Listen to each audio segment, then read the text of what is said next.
Hello and welcome to this episode of Nerd Bytes. Today we will be covering adding SSO configurations to your New Relic account through the new workflow. So you can see that we already have Okta open here. This is the identity provider that we're going to be using, so we'll add a new application here and we'll search for New Relic. Now in this case, I spelt it wrong, but it still came up with the right options for us. We need that New Relic by organization option here. So I'll click that and I'll click to add that to my Okta account. I'll give it a name and I'm going to call this Nerd Bytes in this instance. And we'll be done there. And you can see that it's currently not assigned to any users. We'll handle that later. Right now we need to go to the sign-on settings. You can see that there are some setup instructions, so we'll open those up and we'll also open up the edit view here. So over in Setup SSO instructions here, you can scroll down and you can see that you do need to get into Organization and Access and the Authentication Domains view inside New Relic. Step 7 is where we start taking some actions. So let's get to that point inside New Relic. Over in the account, you can hit the drop down in the top right, go to Administration, and then Organization and Access. Over in the top right then is Authentication Domains. These are essentially just methods of your users logging in. You assign these domains to your users, and this determines how they log into the account.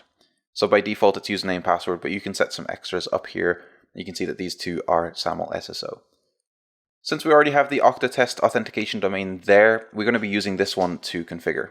So our source of users, we'll leave that as the same. That's going to be manual. But we do need to create some configurations here under authentication.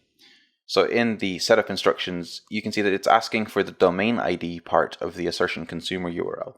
That's in that New Relic account view there. You just copy out the ID section, go back to the Okta configuration, and pop that into Authentication Domain ID. Next up, it's providing us with the source of SAML metadata URL. So we'll copy that and we'll paste that into the New Relic side, where you can see it's requesting it there. It's also giving us that SSO target URL, which we can copy, and we'll bring that over as well. And that's it. We can save it from the New Relic side, and we can save it from the Okta side as well. But there's a little bit extra that we will need to do. Firstly, I'm just going to go ahead and assign this to a user such that someone will be able to at least log in to this New Relic account via Okta. But we do need to do some additional configuration on the New Relic side. So I'll go back to Organization and Access. We've created an authentication domain, but we haven't given anyone with that group or domain access to anything. So we'll create a new group. I'll call this Nerd Bytes. It's going to be using that Okta test authentication domain. And we'll give this group the all product admin role across all of the accounts that are listed here, which is just one in this case. So you can see that that's a new access grant that has been provisioned. Now we go to user management. We open up the Okta test domain, and we need to add a new user here.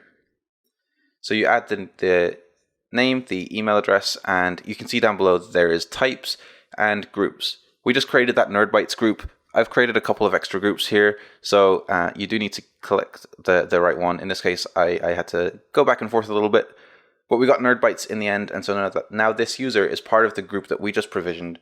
It has that access grant that we just gave it, and since it's part of that Okta account, this user will now be able to log in via Okta to the New Relic account every time they come in.